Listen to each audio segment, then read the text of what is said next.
they still refer to her as if she was an extension of her former colonizers.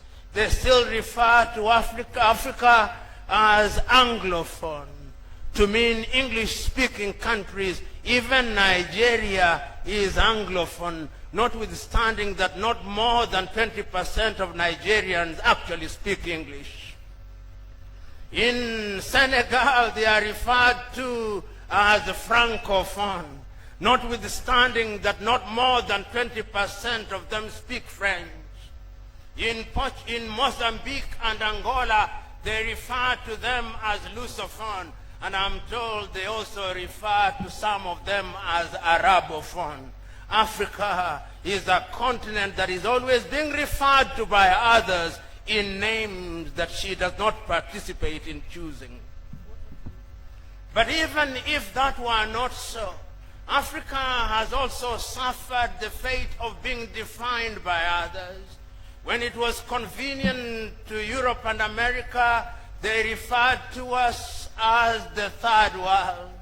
When the Third World was not so sweet after all, they referred to us as underdeveloped countries. And when underdeveloped country was not sweet either, they referred to us as developing countries.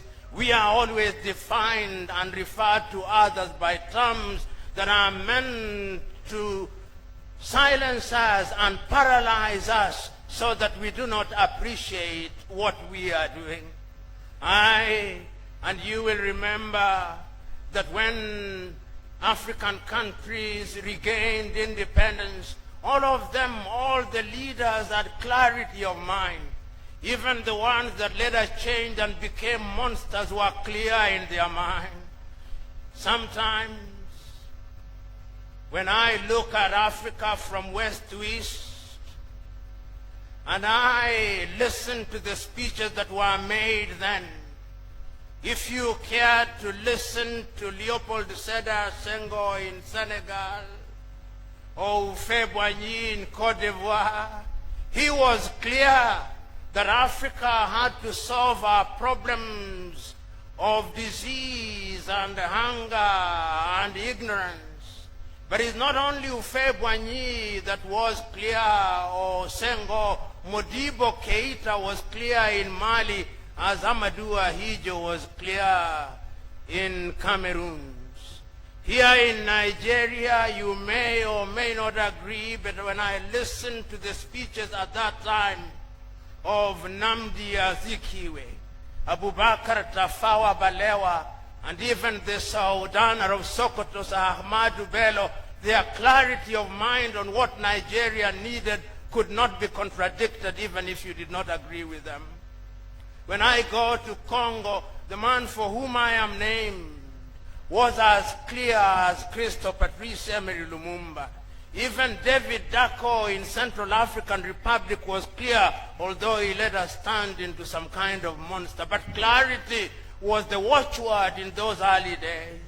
When you went to East Africa, so clear was Apollo Milton Obote, Jomo Kenyatta, and Julius Kambarage Nyerere. And you went a little down, even Kamuzu Banda was clear, as was Kaunda. There was unanimity that Africa became independent so that she could solve our problems.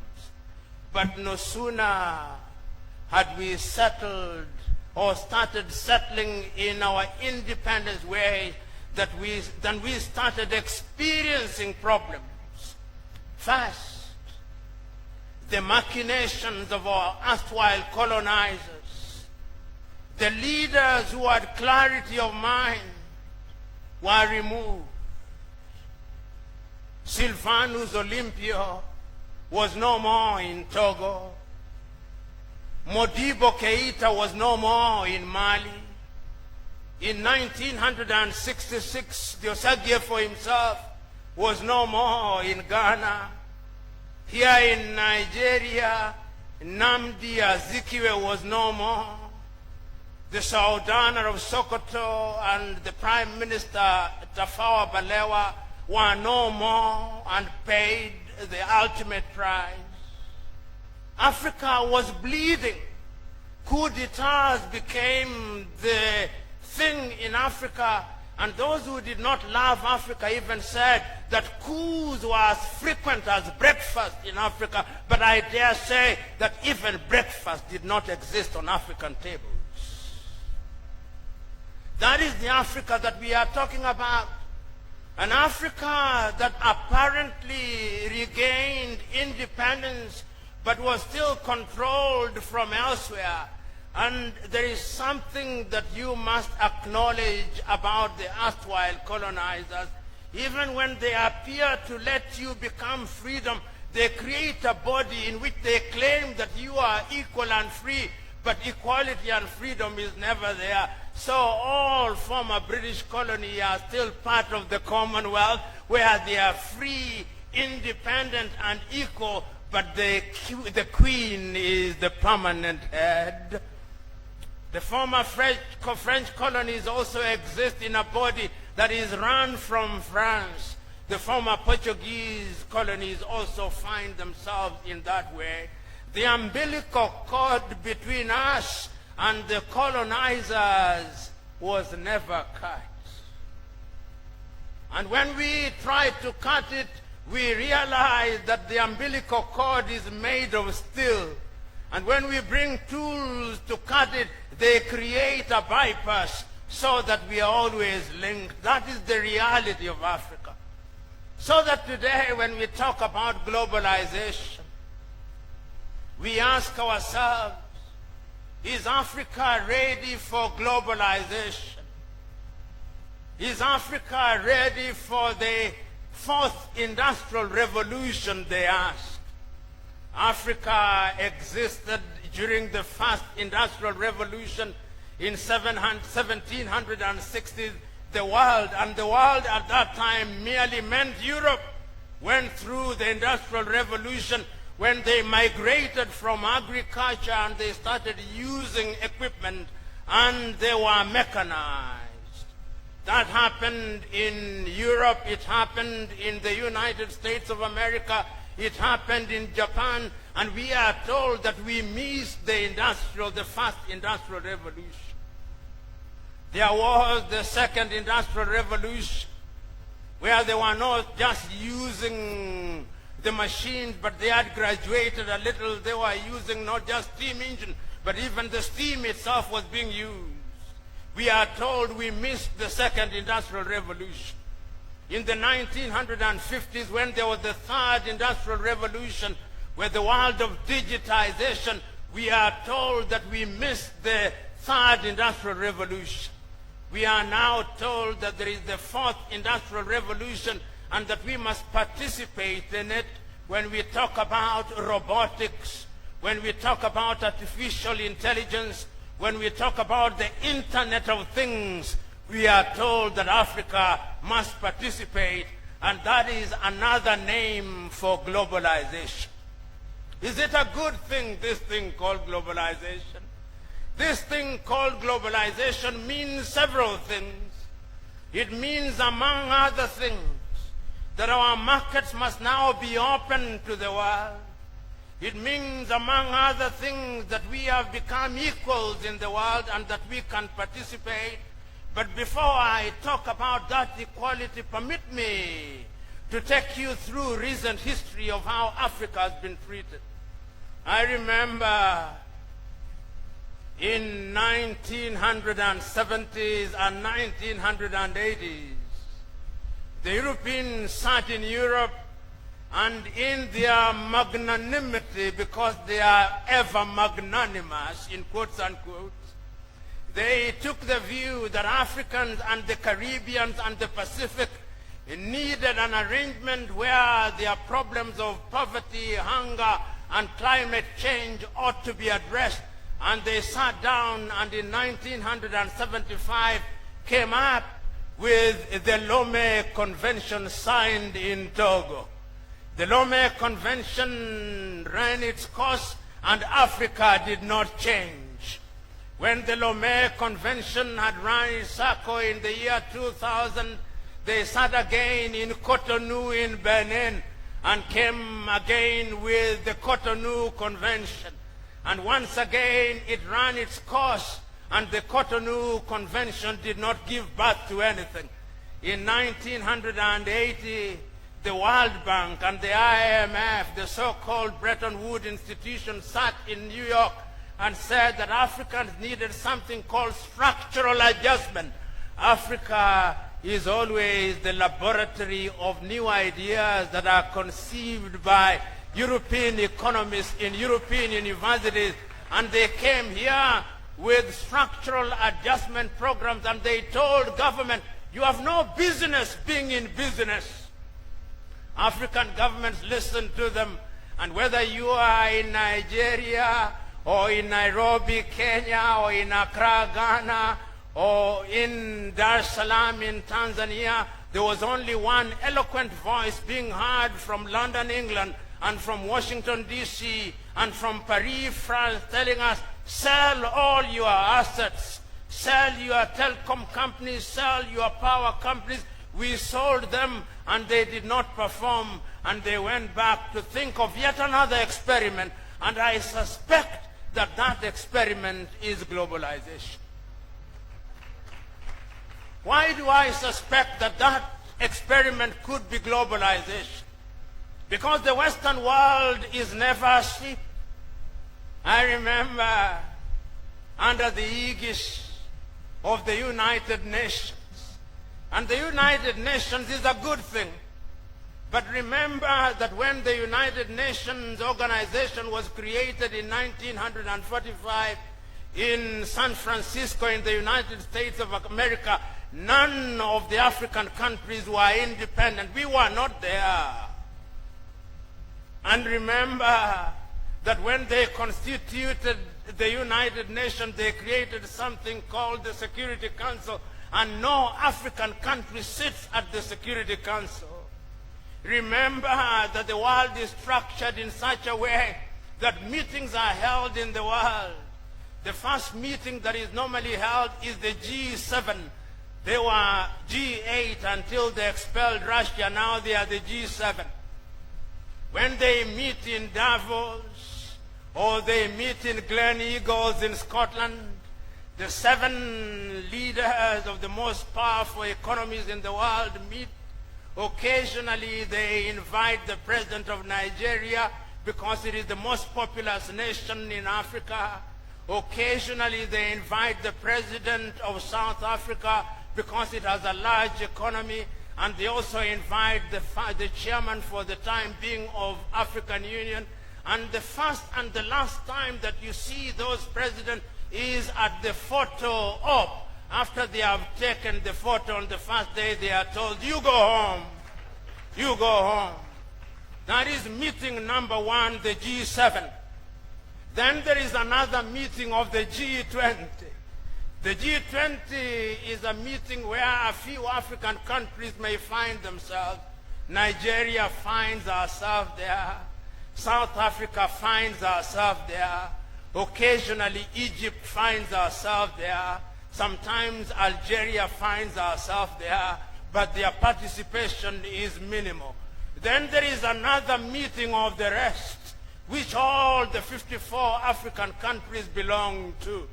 I am submitting to us that at the dinner table where serious things are discussed, Africa is always under the table picking the crumbs and assuming that the party is under the table while the real party is on the table. I'm submitting to us that when we talk about globalization, we must ask ourselves, could globalization mean what I'm suggesting it means? But let us ask ourselves, when we talk about the challenges and the promises of globalization, let us ask ourselves what it is that we are talking about. When we talk about globalization, we are saying that the world has become one. We are saying, as the great South Korean writer Ha Jun Chang has written in his book, The Bad Samaritans, we are saying that globalization means that when an item is produced in China, that item should find its way in Nouakchott in Mauritania without any barriers. We are saying that when we talk about globalization, there is one market. We are saying that when we talk about globalization, our borders disappear. We are saying that when we talk about globalization, we are talking about the dissolution of borders, and we are talking about the death of time, because technology now allows us almost to travel instantaneously. The question is Africa prepared for that thing? You know, several years ago, in 1980 to be exact, the former Tanzanian President Julius Kambarage Nyerere was asked the question, do you believe that African countries should play as equal players in the world economic arena? Because Europe and America now say, after the WTO rules, that the rules and the field has been made level. This is what Mwalimu Kambarage Nyerere said. He said that in boxing, the boxers are divided into several categories. There are heavyweight boxers, there are light heavyweight boxers, there are bantamweight boxers, there are featherweight boxers, but the rules of boxing are the same. If you take a heavyweight boxer and put him in the same ring with a lightweight, on the argument that the rules are the same, that is not boxing, that is murder. I am submitting to us that whenever we are told that the rules are the same, we are being invited to commit suicide. Because, ladies and gentlemen, tell me, if the President of the United States of America, whose economy has a GDP of $14 trillion, invites the President of Burundi, whose GDP is $2 billion, for a bilateral agreement, even if there are 21 gun salutes, even if there is a red carpet, it is not a meeting of equals. That is the reality. And yet we are being told that the United States of America is a sovereign state, and Burundi is a sovereign state, and I agree. I'm being told that Germany is a sovereign state, and Sao Tome and Principe is also a sovereign state. I'm being told that Benin is a sovereign state, and France is also a sovereign state, and therefore they are meeting on an equal and a level playing field. If Africa is invited to such a boxing match, and Africa is not one, sometimes Africa is presented as if it was a single country. No, it is not. I am therefore submitting to us that we must interrogate ourselves whenever we are told that the field is level. But there is something unique about Africa. Why do I say there is something unique about Africa? People are always meeting about Africa to define Africa and to define what Africa needs.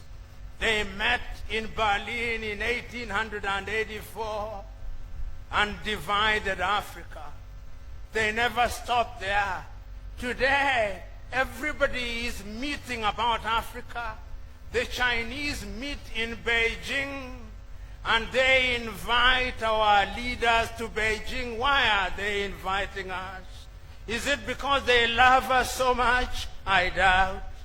Why is it that once China has invited us to Beijing, Japan also invites us to Tokyo? Is it because we are so beautiful that we are loved by everybody? I doubt.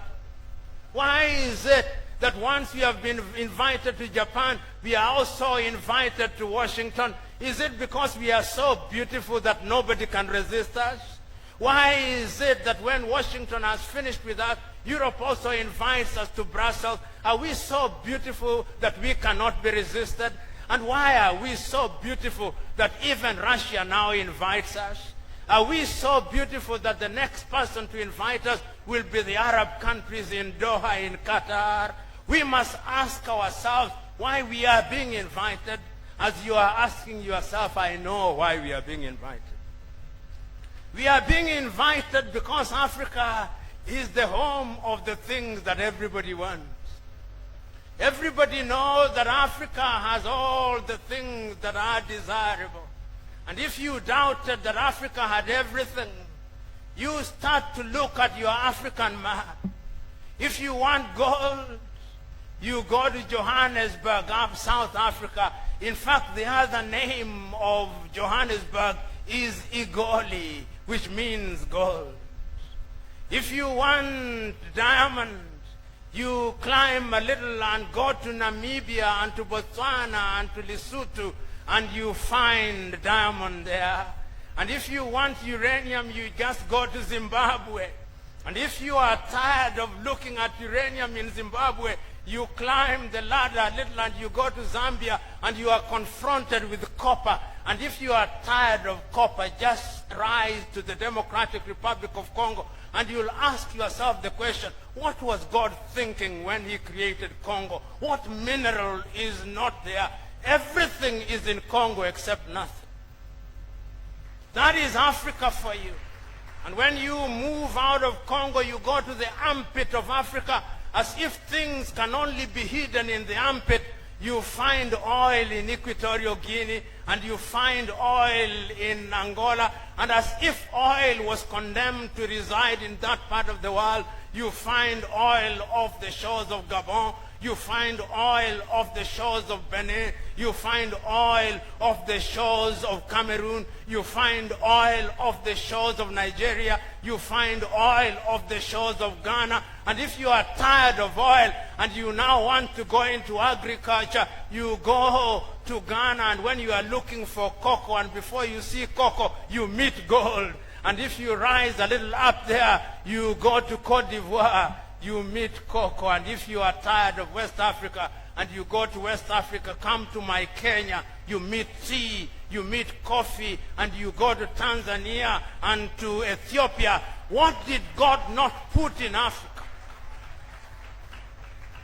That is the continent that everybody wants. That is the continent that they say must now embrace globalization.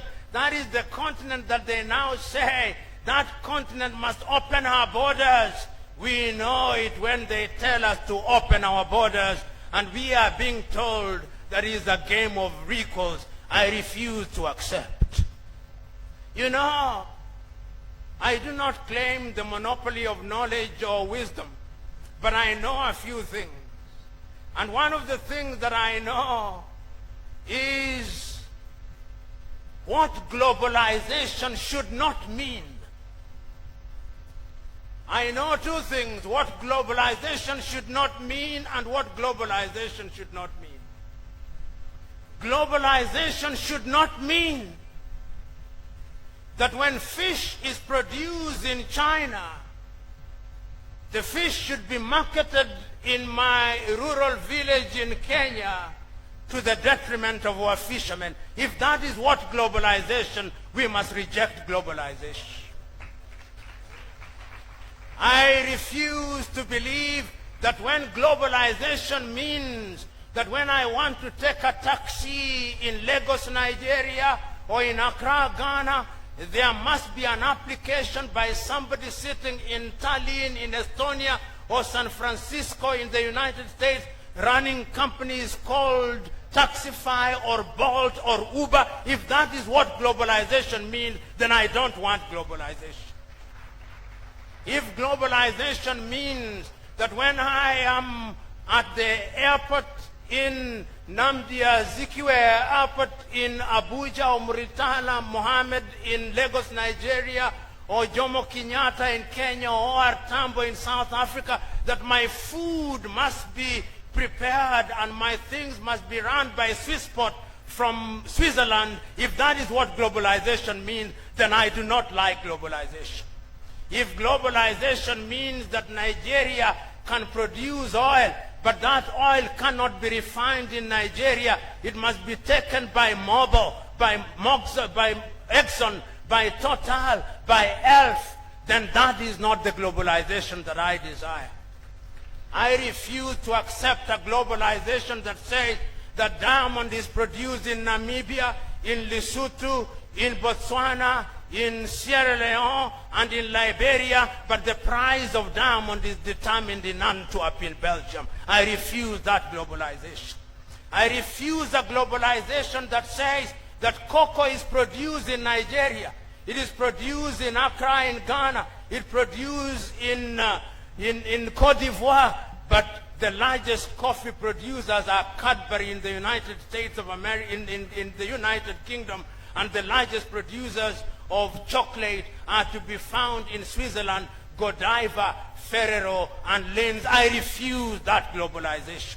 I refuse a globalization that says that when I want to send my letter, it must be DHL based in Bonn in Germany. I refuse that globalization.